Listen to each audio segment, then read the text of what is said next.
All right, so we're done with video one, and now in video two, the thing is that as I started to go deeper into trying to understand what's going on, then what I started to see was actually this is not a structural issue.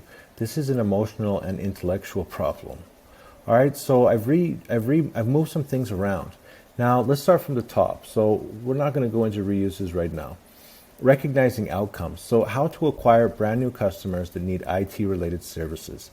He said there's a need to establish ongoing marketing, promoting activities, use social media to promote our company. He wants more customers. He wants to evaluate which platforms bring the most customers. He wants to use LinkedIn to reach out. And he wants to talk to existing customers to get feedback. Possibly also create a training program. So, his main thing is like, I need customers. I need customers, so I need to do marketing. Maybe use social media. Maybe use LinkedIn. Maybe talk to old customers. Okay, so that's the basic idea of what he's trying to get out of this, his business activities. Now, the next one is taking action. So, for example, we can go more into detail. For example, promote using social media. So he needs to update his LinkedIn page, update his company profile, and reach out to 10 prospects that may be interested in our service. Now this is a problem now. So immediately, I'm not a market person. I don't do marketing, so I can't answer his questions for him. I can help him structure the issue, but I don't actually know the answer to these questions. And then if I did know the answer to the question, I wouldn't give the answers anyways, because they could be wrong or they could be misdirecting. So these are just these are ideas that he came up with, and I'm structuring them within this table.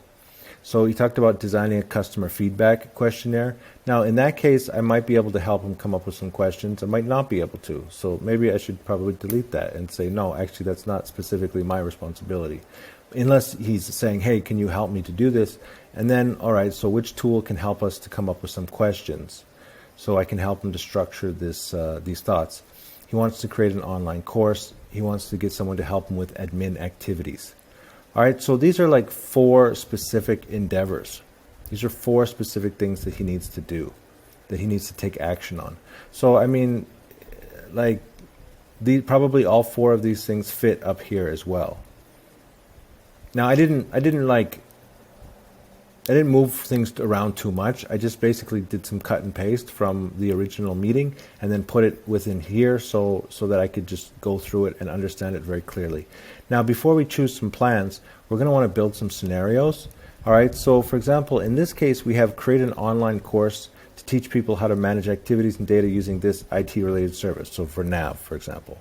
All right, now in this case, all right, so we have some people. We have a course creator. We have a market access manager. We have a Facebook group coordinator. And then for the second one, we acquire new customers. We have a content creator, target market researcher, and campaign manager. So at the end of the day, actually, these are specific people who are going to have to make these decisions. And these are specific, just a basic outline of what he wants these different people to do. And so at the end of the day, as a coach, I don't need to actually come up with any of these details, because these are what the person he hires to do the job will actually be doing.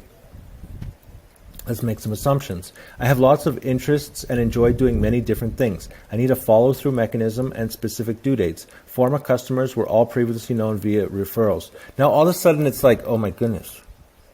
This guy is the son of some guy who has a working business, all right?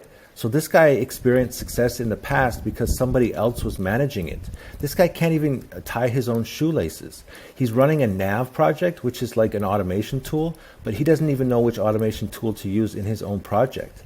And the previous customers were previously known or via referral. Yeah, his dad.